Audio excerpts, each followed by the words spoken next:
নমস্কাৰ, মোৰ অন্য এটা ভিডিঅ'লৈ আপোনালোকক স্বাগতম জনালোঁ।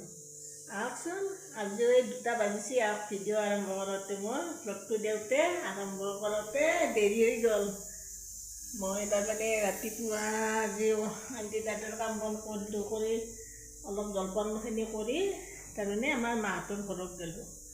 তাই আহি এতিয়া 2টা আহোঁতে 1:30 বাজি গ'ল। আহিয়ে তাৰমানে দুপৰীয়া ভাতখিনি মোৰ কাৰণে উহা চাউল বহাই দিলোঁ আৰু দেউতাকো নলবাৰীত গৈছিল। একেলগে এখনি আহিলোঁ। তাৰমানে আহি পেলাই এতিয়া মই ভাত বনাব লৈছোঁ। ৰ'ব, ভাত বনালোঁ আৰু এইটো কুকাৰত বহাইছোঁ। এতিয়া তাৰমানে এই চব মিক্স দালি, তাৰমানে দালি বনাম। আৰু আজি কি কৰিম জানেনে? এই আমৰ টক খাম, আম মিঠাই দি বনাম। আৰু বেলেগ আছে, পটল চটল আছে, এলাখন বনাম। দিয়কচোন, চাই থাকিব কি কৰোঁ। সৰু বাগনা আৰু পটল ভাজি আছে। টাৱাখনতে ভাজিছোঁ, তাৰমানে টাৱাখনত ভাজি মই ভাল পাওঁ। কৰাহিটো ভাজা নাই ৰ'ব। আৰু ইয়াতে আম কাটি দিছোঁ, আমৰ টক বনাম। কোনে আমৰ টক খাই ভাল পায় ক'বচোন। গৰমৰ বতৰ এইকেইদিন আৰু খাব ভাল লাগিব আমৰ টক। আমি কালিও খাইছোঁ, আজিও খাম। এইখিনি ভাজাখিনি বনাইছোঁ। পনীৰ আমলেট কৰিলোঁ, ইয়াতে আমৰ টক বনাইছোঁ, মিঠাই দিছোঁ।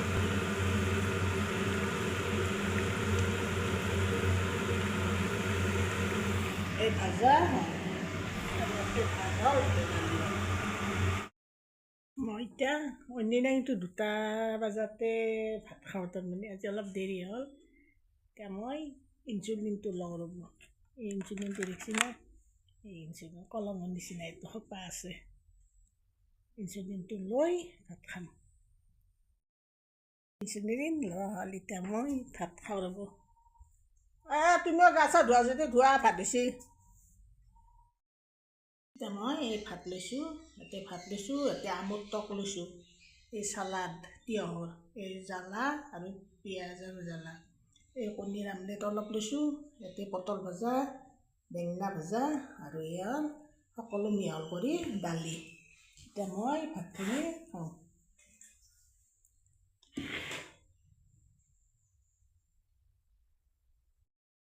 মোৰ খোৱা শেষ হ'ল ৰ'ব। এতিয়া গা চা ধুব গৈছে। এতিয়া 3টা বাজিলে, এতিয়া ভাত খাওঁ গ'লে 4টা বাজিব। মই খাই পেলাই তাৰমানে মই উশাহটো খাব লাগে আৰু ইনচুলিনো ল'ব লাগে খোৱাৰ আগতে। সেইকাৰণে তাড়াতাড়ি তাৰমানে ভাতকেইটা খালোঁ। খাই পেলাই অলপ গৰম লাগছি, তাৰমানে ফেনখনো দিছোঁ, অলপ বহিছোঁ ৰ'ব। আজি এনেও বতৰটো অলপ বেগা বেগি হৈছে, বৰষুণ দিবও পাৰে। এনে বতৰ হ'লে অলপ গৰমটো বেছি হয় না, সেইকাৰণে অলপ গৰম লাগছি কিজানি। এতিয়া দিছোঁ। বন্ধু বান্ধৱীসকল, আপোনালোকক এটা কথা কওঁ। কিছুমান বস্তুৰ প্ৰতি ইমান মৰম লাগে, কিন্তু সেই বস্তুটোৰ মাজতে যদি কিবা বেয়া হয় বা কিবা হয়, কিমান এটা তাৰমানে দুখ লাগে কওকচোন।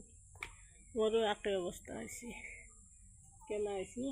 একজোৰা পাৰা এই মন্দিৰৰ ওপৰত তাতে বাহা লৈছিল, চাবচোন ইমান দুখ লাগে। তাৰমানে 2টা পাৰা, এই যি একদিন বিষ্ণু পূজা সেইদিনাই ইমান ডাঙৰ হওঁতে পূজা কৰাৰ অলপ সময় পিছত কি হৈছে, পাৰাটো কিবা এটা চৰাই যি চেকচেকা বুলি কয়, আমাৰ ইয়াতে সেই কয় চেকচেকা বুলি কয়, ফিচাখন দীঘল, সেই চৰাইটো তাৰমানে পাৰাৰ চানাটো গলটোত ধৰে, সম্পূৰ্ণ কৰি নাখায়। তাৰমানে পাৰটো আনি পেলাই তাতে মাজত পেলাইছে। তাৰপৰা আৰু এটা আছে, সেইটো কালি সেই চেকচেকাটোৱে চৰাইটোৱে ধৰিছে, ধৰি পেলাই মাৰি পেলাইছে। কিমান দুখ লাগে। আৰু কিমান মাহৰ মূৰত তাৰমানে সেই চানা জৰা হৈছিল, তাৰমানে 8 মাহ মানৰ মূৰত তাৰমানে এই পাৰাৰ চানা জৰা হৈছিল। ইমান বেয়া লাগছে। তাৰমানে কিমান যত্ন কৰি তাতে বাঁহ সাজিছে, তাতে বাঁহাত নাথকে তাৰমানে এনে কৰি খেৰ আনি কুটা আনি তাতে এই ওপৰত তাতে বাঁহ দিছিল। ইমান দুখ লাগি আছে তাৰমানে, যিকোনো বস্তুৱে নহওক এখন তাৰমানে মৰা অলৰেডি বিৰাট দুখ লাগে মোৰ। মোৰ বুলি নহয়, সকলোৰে লাগে, নিজৰ পোহা বস্তু নাই। মই বেলেগ একো পুহিব নাই, পাৰ চৰাই যি পুহিছোঁ ভালো লাগে। চানা হ'লেও একো কথা নাই, নহ'লেও কথা নাই। আদাৰ খাই থাকে তাৰমানে, চাউল দি থাকোঁ বা দালি দিওঁ, এনেকৈ দি থাকোঁ তাৰমানে। বিৰাট দুখ লাগে তাৰমানে, আকৌ তাপত কৰি তাৰমানে এই বুলি নহয়, মোৰ বহুত ডাঙৰ পাৰ সেই যায়, এনেই হৈয়ে আছে এনেকৈ। চাওকচোন, ডায়েবেটিছৰ কাৰণে কিছুমান তাৰমানে ডায়েবেটিছটো কমি যোৱা মানে কি একদম নীল হৈ গ'লেও মানুহৰ মৃত্যু, বেছি হ'লে অলপমান বাচিবই, কিন্তু একদম নীল হৈ গ'লে তাৰমানে আশা কম বাচ্চাটো। লগক লগে যদি মেডিকেল বা ক'ৰবাত নেই তেতিয়া বা কিবা হ'লেও মৃত্যুৱে বেছিকৈ নীল হৈ পেলাই মৰাটো বেছি। মোৰো সিদিনাখনে আনিলে, আজি প্ৰায় 3 দিনমান আগত মই ইনচুলিন তাৰমানে অপাৰেশ্যনৰ কাৰণে ইনচুলিন লৈ নাছোঁ। ইনচুলিন লৈ থকাৰ পিছত মোৰ কি হ'ল, দুপৰীয়া তাৰমানে ভাত চাত খাই উঠাৰ পিছত মোৰতো একদম গাটো কেম্বা লাগি আহিছে। তাৰপৰা আৰু ফাৰ্মাচীৰ মানুহটোক ফোন কৰিব দিলোঁ। তেওঁ আহি পেলাই মোৰ যে চুগাৰটো পৰীক্ষা কৰে, অৰ্থাৎ খাই লৈ পেলাই মাত্ৰ 59 আছে, 59। মই তাৰমানে একদম ভয় লাগি গৈছে তাৰমানে মোৰ। এইবাৰ গধূলি এই ফাৰ্মাচীৰ মানুহটোৱে কৈছে যে কিবা অলপ মিঠা বস্তু খাই দিয়ক, চেনি হওক, মিঠাই চিঠাই যি আছে তাৰ খাওক। মই লগক লগে অলপমান চেনি খালোঁ, খাই পেলাই তাৰমানে অলপ ভাল পাইছোঁ দিয়ক। চাওকচোন, চুগাৰটো নীল হ'লে ইমান ভয় লাগে, একদম গা চা একদম জমজমীয়া বুলি যে কয়, একদম সেনাই লাগি গৈছিল মোৰ।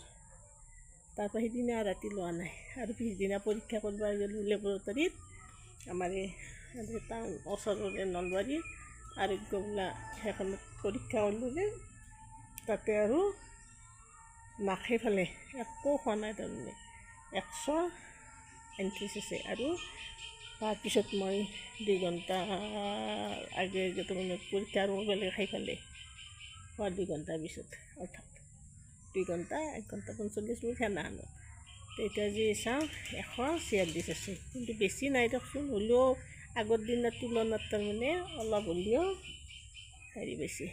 সিদিনাতো একদম ভয় লগা আনি হৈছিল। আৰু মোৰতো অপাৰেশ্যনটো চুগাৰটো একদম তাৰমানে নৰ্মেলত থাকিলেহে কৰিব। গতিকে বৰ্তমান মই এতিয়া ডাক্তৰৰ তাতে গুৱাহাটীত যাব আছে, আৰু অপাৰেশ্যনটো পাৰা হ'ব তাৰমানে কৰিব পাৰা, যদি ভগৱানে একো হেৰি নকৰে। আমাৰ আজি এই বছৰত তাৰমানে মাছ জীয়া লাখৰ প্ৰথম আৰম্ভণি। আজি ৰূপচন্দা আজি আছে 4.5 কেজি নে কি বোলে আছিল মানুহটোত মাছ। বেছি ডাঙৰো নহয়, বেছি সৰুও নহয়, তাৰমানে সেনাহান ৰূপচন্দা মাছ জীয়া লাখ আজিয়ে প্ৰথম জীয়াইছে। খালৰো পানী কিমান হৈছে চাওকচোন, আহিছে একেগেলি আৰু কেইজাকমান আহিলে বৰষুণ আহিলে তাৰমানে একদম সেই হৈ যাব। সেইকেইদিন পানী শুকাই যাওঁতে একদম মাজৰ সেইখন মানুহ গেলি যাতে একডাল বাৰী পুতি দিয়া গৈছিল, পানী কিমানখিনি কমি যায় গম পায়। আজিয়ে প্ৰথম আৰম্ভণি জীয়া, আৰু জীয়াব দিয়কচোন।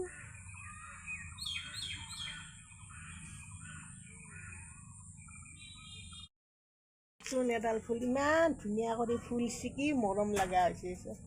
3টা আছে, চব 3টা, এইও 3টা আছে, ইয়াতে 3টা আছে, এই 3টা আছে, এই 3টা আছে। তাৰমানে যদি কোনোবাই নিজা কৰি বনাইছে ফুলডাল, 3টা কৰি থৈ দিছে, কি মৰম লগা হৈছে।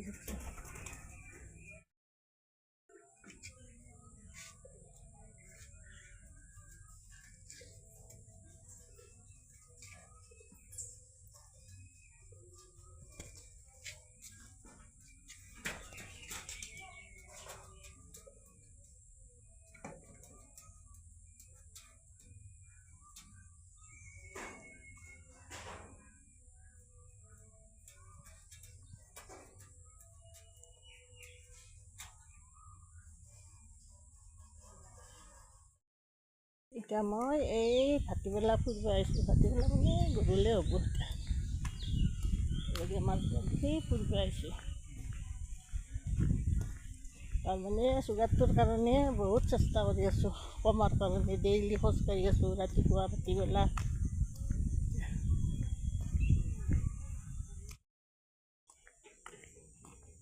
মই এই চকটোত গ'লে আহিছোঁ ফুৰিব। এতিয়া মই ভাটিবেলা খোজকাঢ়ি আহি গধূলি হ'ল, আহি অলপ জিৰাইছোঁ। ফেনখন দিলোঁ, অলপ গৰম লাগিছিলে। আৰু ভিডিঅ'টো আজিলৈ ইমানতে শেষ কৰোঁ। বাই বাই, শুভৰাত্ৰি।